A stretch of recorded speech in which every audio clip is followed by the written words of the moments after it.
నేను 30 సంవత్సరాల నుంచి వ్యవసాయం చేస్తా ఉన్నాను సార్. వ్యవసాయం మీదనే ఆధారపడి ఉన్నాను. ఇదివరకటికి ఇప్పటికి కొంచెం ఇబ్బందికరంగా ఉంటుంది సార్. కూలీలు అది కష్టంగా ఉంటుంది. దానికి తోడు యంత్రాల రూపంగా మీరు కొత్త టెక్నాలజీ తీసుకొచ్చి రైతుకి సులభతరంగా ఆదాయ వనరులు చూపించే మార్గం మీద చూస్తారని మేము భావిస్తా ఉన్నాం సార్. మాకు రైతుకి ఏ విధంగా మీరు లాభదాయకంగా మన ప్రభుత్వం తరపున ఎట్లా చేస్తారో మాకు కొద్దిగా రైతులకు వివరించాలి సార్. ఒక విషయం మీరు గుర్తుపెట్టుకోవాలి రెడ్డి గారు. మీ పేరేమన్నారు? అచ్చిరెడ్డి సార్. అచ్చిరెడ్డి గారు, ఈరోజు మనం వాట్సాప్ గవర్నెన్స్ పెట్టాను. ఆగస్టు 15కు మీరు ఏ ఆఫీసుకు పోయే పని లేదు. నేరుగా మీరు వాట్సాప్లోకి పోతే ఏ పని కావాలన్నా, సర్టిఫికేట్ కావాలన్నా, పని కావాలన్నా అన్ని పనులు అయిపోతాయి. మీకు తెలుసా? అది ఓకే సార్. తెలుసా? తెలుసా? ఉపయోగించుకుంటున్నారా? ఉపయోగించుకుంటున్నాం. ఇక్కడ ఉండే వాళ్ళకందరికీ వాట్సాప్ గవర్నెన్స్ ఏదైతే అది తెలుసో అనేవాడు చేలిపైకి ఎత్తండి. అందరికి ఐడియా ఉంది. పనులు అవుతున్నాయా? 15వ తారీఖు డెడ్ లైన్. అందరూ కూడా మళ్ళీ ఏ ఆఫీసుకు పోయే పని లేదు. మీ పక్కనే ఎంఆర్ఓ ఆఫీస్ ఉంటుంది. అక్కడికి పోయే పని లేదు. మీ ఇంట్లో కూర్చొని చెట్టు కింద కూర్చొని నీకు ఏ పని కావాలన్నా చేపించే బాధ్యత నాది. జవాబుదారీతనం తీసుకొస్తాం. ఇప్పుడు మా మిత్రుడు పిచ్చిరెడ్డి గారు ఒక మాట అడిగారు.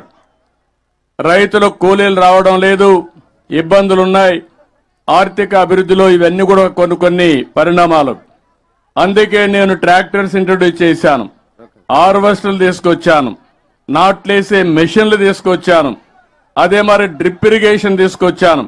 ఇప్పుడు డ్రిప్ ఇరిగేషన్ లో మీరు చూస్తే ప్రకాశం జిల్లాకు 90% సబ్సిడీ ఇస్తున్నాం, రాయలసీమకి ఇస్తున్నాం. దాంట్లో ఎరువు వేయచ్చు. అదే మరిగా మీ నీళ్లన్నీ ఎన్ని కావాలని పెట్టచ్చు. నీకు ఏ బాధ లేకుండా మీ సెల్ ఫోన్లోనే ఇంటి దగ్గర కూర్చొని ఎప్పుడు డ్రిప్ ఆన్ చేయాలి, ఎప్పుడు డ్రిప్ ఆఫ్ చేయాలో అది కూడా చేసే అవకాశం వచ్చేసింది. ఆటోమేషన్ వచ్చేసింది. ఇది కాకుండా ఇప్పుడు డ్రోన్లు తీసుకొస్తున్నా. ఆ డ్రోన్లో తెల్లవారితో నువ్వు మీ పొలం దగ్గరికి పోతావు. ఒక ఫోటో నేను ఆ యాప్ మీకు ఇచ్చాను. ఆ యాప్లో మీరు చూసుకుంటే మీ పొలంలో తెగులుందా లేదా నీకు తెలిసిపోతుంది. తెగులుంది అనుకుంటే ఒక్క ఫోన్లో కొడితే డ్రోన్ వస్తుంది. ఎక్కడ తెగులుంటే, ఎక్కడ క్రిమి సంహారక మందు వేయాలనో అక్కడనే వేస్తాం. ఎక్కడ మొత్తం పంటకయ్యాం. ఇప్పుడు మీరేం చేస్తున్నారు?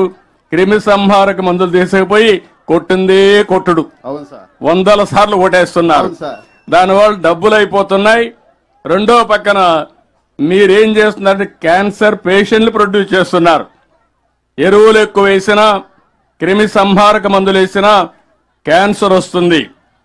ఈ విషయం గుర్తుపెట్టుకోవాలి. ఒక ఆడబిడ్డ ఇప్పుడే చెప్పింది, ప్రకృతి సేద్యం. ప్రకృతి సేద్యం చేస్తే 100 సంవత్సరాలు మీ ఆయుస్సు గ్యారంటీ. ఇది నా భరోసా. మీరందరూ గుర్తుపెట్టుకోవాలి.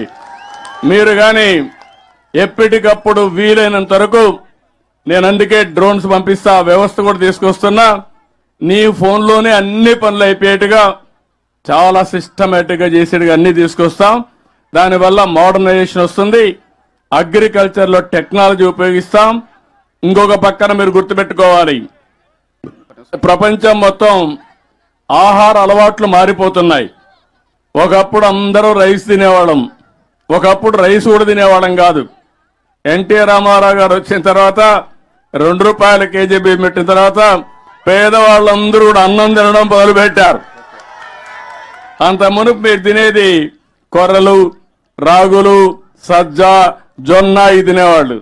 దానివల్ల ఆరోగ్యం బాగుండేది. ఇప్పుడు మీలో ప్యాషన్ పెరిగింది. డబుల్ పాలిష్, తెల్లగా ఉండాలి.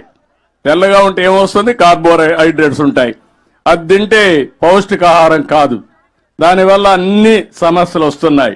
అందుకే ప్రపంచం మొత్తం ఇప్పుడంతా కూడా మీరు చూస్తే పళ్ళు ఎక్కువ తింటున్నారు, కూరగాయలు ఎక్కువ తింటున్నారు, ప్రకృతి సేద్యంలో వచ్చినట్టు తింటున్నారు, కోడి మాంసం ఎక్కువ తింటున్నారు, ప్రోటీన్ ఉంటుందని. ఎగ్ ఎక్కువ తింటున్నారు, అక్కడక్కడ కొద్దిగా మటన్ తింటున్నారు, పాలు ఎక్కువ తాగుతున్నారు. పాలతో వచ్చే పదార్థాలు ఎక్కువ తినే పరిస్థితికి వచ్చారు. ఇంకా మనం ఆ దృష్టిలో మీరు పోవాల్సిన అవసరం ఉంది. నేను చెప్పింది అప్పుడప్పుడు మీరు ఫాలో కావాలా, మీరు ఫాలో గారు. లేదు లేదు, అప్పుడే చాలా తక్కువ అవుతున్నారు మీరంతా, అందుకే ఈ సమస్యలన్నీ వస్తున్నాయి. నేనేదైతే మీ అందరికీ చెప్తున్నానో నా ఆలోచన ఒకటే, 25 ఏళ్లకు మనపు రైతు బిడ్డ ఐటీ ప్రొఫెషనల్ కావాలనుకున్నా, కూలీ చేసే వాళ్ళ పిల్లలు ఐటీ చదివించాలనుకున్నా. ఈ రోజు వీళ్ళు చదువుకొని మీ పిల్లలు కూడా మీ ఊర్లో చూస్తున్నారు. వేరే దేశాల్లో ఉన్నారా?